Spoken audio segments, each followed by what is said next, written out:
teman-teman semuanya. Pada kesempatan kali ini, kami dari Divisi Keilmuan Studio Statistika 2025 akan membahas materi metode statistika 2 yaitu pendugaan parameter. Untuk materi yang akan kita bahas pada kesempatan kali ini, yang pertama ada konsep pendugaan parameter, lalu pendugaan titik, dan yang terakhir pendugaan selang. Baik, masuk ke materi yang pertama yaitu konsep pendugaan parameter. Definisi pendugaan parameter.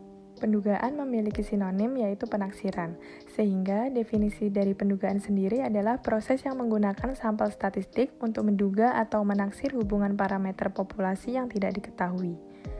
Sifat penduga yang baik ada 4, yaitu tak bias, efisien, konsisten, dan juga cukup. Penjelasan dari sifat penduga yang baik yang pertama yaitu tak bias. Sebuah penduga dikatakan tak bias jika rata-rata dari seluruh kemungkinan sampel akan sama dengan nilai parameter dari populasi yang diduga, dengan notasi yaitu E theta topi sama dengan theta. Yang kedua yaitu efisien.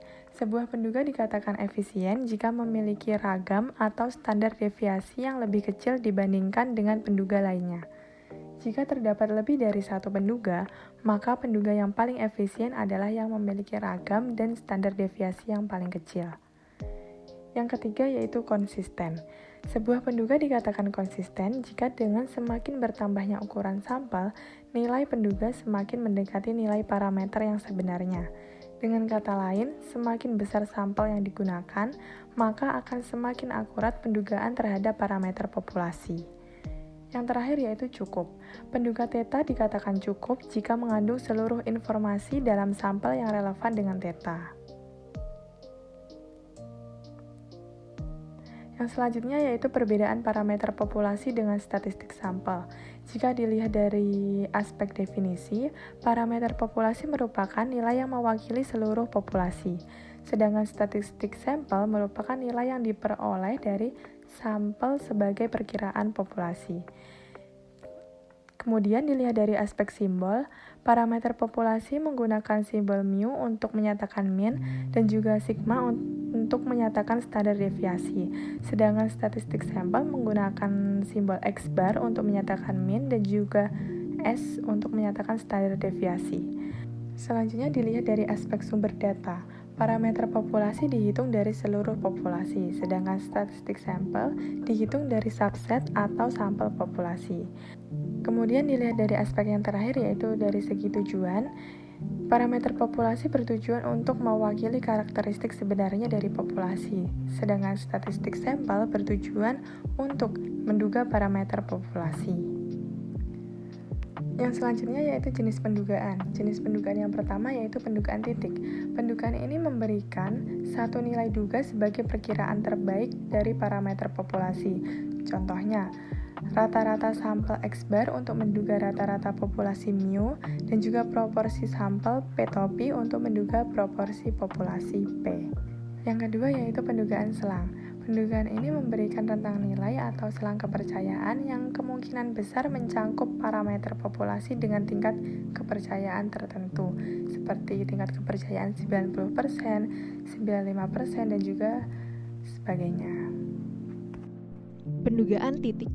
Pendugaan titik memberikan satu nilai duga sebagai perkiraan dari parameter populasi. Yang kita bahas ada 3, yaitu pendugaan rata-rata populasi, lalu pendugaan ragam populasi, dan yang terakhir pendugaan proporsi populasi. Contoh pendugaan titik. Misalkan, kita ingin mengetahui rata-rata tinggi orang Indonesia. Diambil sampel acak sebanyak 1.000 orang, dan diperoleh tinggi rata-ratanya adalah X bar sama dengan 164 cm. Nilai ini dipakai untuk menduga rata-rata tinggi orang Indonesia. Karena hanya satu nilai saja sebagai penaksir, maka X bar disebut sebagai penaksir titik. Yang pertama yaitu pendugaan rata-rata populasi, menggunakan X bar atau rata-rata sampel untuk menduga mu atau rata-rata populasi. Untuk satu populasi, X bar sama dengan 1/n dikali sigma I sama dengan 1 sampai n xi. Lalu, untuk selisih rata-rata dua populasi dapat diduga dengan X bar 1 dikurangi X bar 2. Contohnya, Diberikan data tinggi badan dari 5 sampel siswa sebagai berikut dalam sentimeter. Hitunglah pendugaan titik untuk rata-rata tinggi badan siswa di populasi tersebut. Pada data tersebut diketahui N-nya sebanyak 5, kemudian XI-nya merupakan tinggi badan dari 5 sampel siswa tersebut. Sehingga X bar sama dengan 1/5 dikali sigma I sama dengan 1 sampai 5 XI sama dengan 1/5 dikali 800 sama dengan 160. Jadi, berdasarkan data sampel yang diberikan, kita dapat menduga bahwa rata-rata tinggi badan seluruh siswa di populasi tersebut adalah 160 cm. Selanjutnya yaitu pendugaan ragam populasi. Menggunakan S kuadrat atau ragam sampel untuk menduga sigma kuadrat atau ragam populasi. Untuk satu populasi, S kuadrat sama dengan 1/n-1 dikali sigma I sama dengan 1 sampai n XI min X bar kuadrat. Untuk perbandingan ragam dua populasi, dapat diduga dengan S1 kuadrat dibagi S2 kuadrat. Contoh, diberikan data tinggi badan dari 5 sampel siswa sebagai berikut. Hitunglah pendugaan titik untuk ragam tinggi badan siswa di populasi tersebut. N-nya yaitu 5, lalu X-bar-nya sudah diketahui di soal sebelumnya yaitu 160. S kuadrat sama dengan 1/5 dikurangi 1, dikali sigma I sama dengan 1 sampai 5, XI min 160 dikuadratkan. Sama dengan 1/4 dikali 58, sama dengan 14,5. Jadi, berdasarkan data sampel yang diberikan, kita dapat menduga bahwa ragam tinggi badan seluruh siswa di populasi tersebut adalah 14,5 cm kuadrat. Yang terakhir yaitu pendugaan proporsi populasi. Menggunakan P-topi atau proporsi sampel untuk menduga P atau proporsi populasi. Untuk satu populasi, P-topi sama dengan X per N, di mana X adalah banyak sampel yang memenuhi kriteria dan E adalah banyaknya sampel secara keseluruhan. Untuk selisih proporsi dua populasi dapat diduga dengan P-topi 1 dikurangi P-topi 2. Contoh, sebuah perusahaan ingin mengetahui persentase pelanggan yang puas dengan produk mereka. Dalam survei yang dilakukan, 200 pelanggan diambil secara acak dan 160 diantaranya menyatakan bahwa mereka puas dengan produk tersebut. Hitunglah pendugaan proporsi populasi untuk persentase pelanggan yang puas berdasarkan sampel tersebut. Pada contoh ini, X merupakan banyak pelanggan yang puas dengan produk tersebut dan N adalah banyaknya sampel yang diambil yaitu sebanyak 200 pelanggan.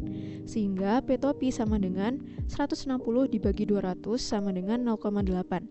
Jadi, berdasarkan sampel yang diambil, perusahaan dapat menduga bahwa 80% pelanggan mereka puas dengan produk yang mereka jual. Selanjutnya ada penduga selang atau interval confidence. Di sini ada beberapa pengertian mengenai penduga selang. Yang pertama ada penduga interval. Jadi penduga interval merupakan nilai yang digunakan untuk memperkirakan suatu parameter. Nilai ini dapat mencakup parameter yang diperkirakan ataupun tidak. Yang kedua ada interval keyakinan. Interval keyakinan atau confidence interval merupakan rentang tertentu yang diperoleh dari suatu sampel dan ditentukan berdasarkan tingkat keyakinan atau confidence level tertentu juga.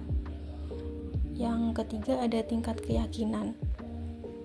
Jadi tingkat keyakinan atau confidence level adalah peluang bahwa suatu penduga interval mencakup parameter yang diduga. Secara matematis, confidence level dinyatakan sebagai 1 min alfa. Lalu ada titik kritis. Jadi titik kritis adalah nilai yang membatasi statistik sehingga dapat membedakan antara nilai yang signifikan tinggi ataupun rendah dari nilai yang tidak signifikan. Selanjutnya ada penduga selang bagi rata-rata. Jadi di sini ada ya untuk ragam diketahui dan tidak. Yang pertama ini ada untuk ragam diketahui ataupun tidak dengan n lebih besar sama dengan 30. Jadi di sini ada rumus untuk penduga selang rata-rata satu arah kiri dan satu arah kanan ataupun penduga selang rata-rata dari dua arah. Untuk contoh soalnya, di sini ada sampel 36 mahasiswa dengan rata-ratanya 2,6 dan selang kepercayaan 35%. Untuk simpangan bakunya 0,3. Jadi kita tinggal memasukkan nilai-nilai yang sudah diketahui di soal ke rumusnya. Untuk Z-nya kita memakai alfanya tuh 0,05, jadi kalau alfa per 2 jadi 0,025. Jadi diperoleh perhitungan sebagai berikut dengan interpretasi dengan selang kepercayaan 95% dapat disimpulkan bahwa rata-rata sebenarnya dari nilai matematika semua mahasiswa tingkat sarjana tersebut berada di selang 2,5 hingga 2,7. Selanjutnya untuk ragam tidak diketahui dengan n kurang dari 30. Di sini juga ada untuk satu arah kiri dan satu arah kanan serta penduga selang rata-rata dua arah. Untuk contoh soalnya, jadi di sini ada sampel sebanyak 10 dengan rata-rata 420,8 dengan standar deviasi 375,6. Lalu untuk tingkat kepercayaannya sebesar 95%.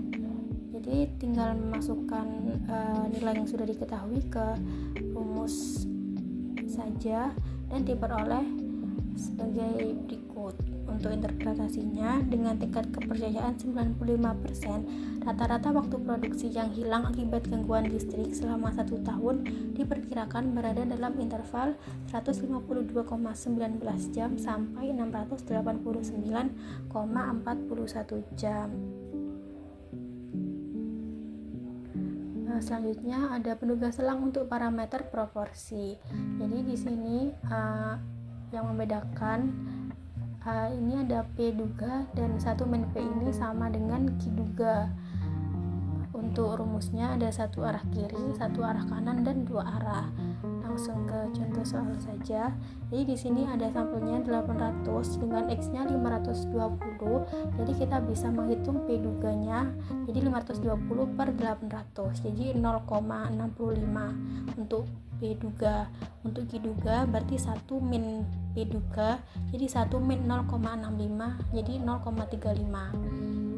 Jadi di sini tinggal memasukkan dengan selang kepercayaan 90%. Jadi diperoleh 0,622 dan 0,6778. Untuk interpretasinya, dengan tingkat kepercayaan 90%, persentase siswa yang menggunakan transportasi umum untuk pergi ke kampus diperkirakan berada dalam interval 62,22% hingga 67,78%. Lalu selanjutnya ada penduga selang bagi nisbah dua ragam. Untuk ukuran sampel atau ukuran contoh di sini semua ukuran N1 dan N2 dengan asumsi tambahan adalah contoh bebas dari dua populasi yang normal. Jadi di sini kita menduga sigma kuadrat dengan S1 kuadrat menggunakan distribusi F, di mana V1-nya nih N1 min 1 dan V2-nya nih N2 min 1. Untuk rumusnya sebagai berikut.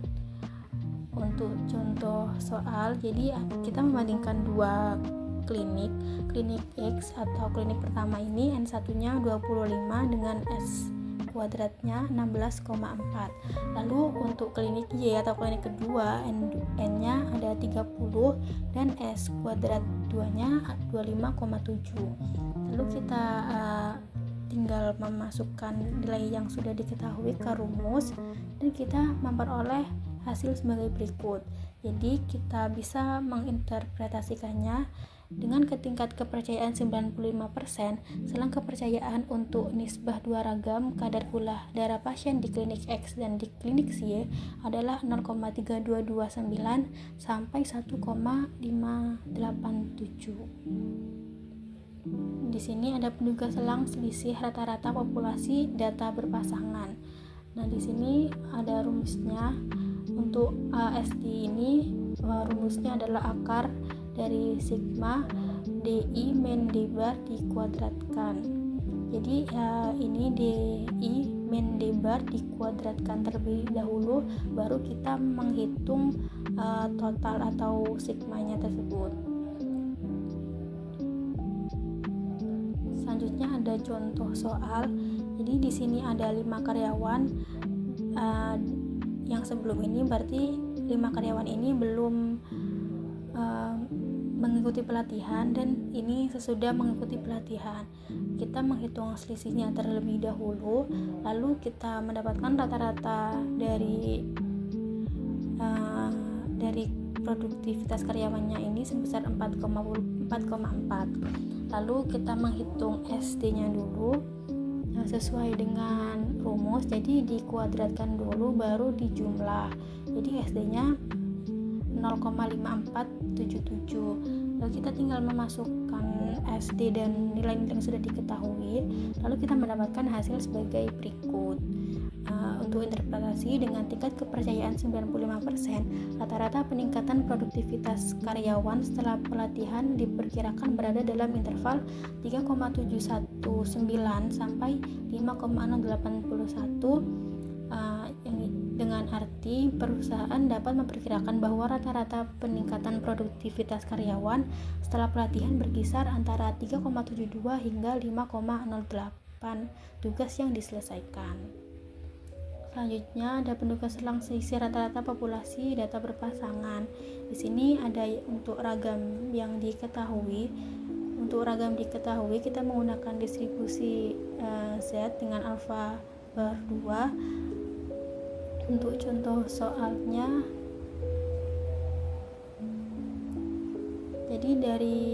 jadi ada sampel dari 30 mahasiswa matematika dan 20 mahasiswa fisika dengan rata-rata 85 dan 72.